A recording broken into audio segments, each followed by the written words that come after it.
Hello guys, welcome back to my channel. This is Res Variety Network. Andito na naman tayo sa kusina at magluluto tayo ngayon ng Hokkien noodles or Chinese noodles.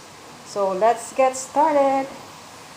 So ayan guys, nalagay ko na yung yung karne dito sa. So ayan, just keep stirring. Hindi ko na siya nilagyan ng mantika kasi ang pork belly ay maraming mantika, mataba siya. So ayan, pamantikain lang natin.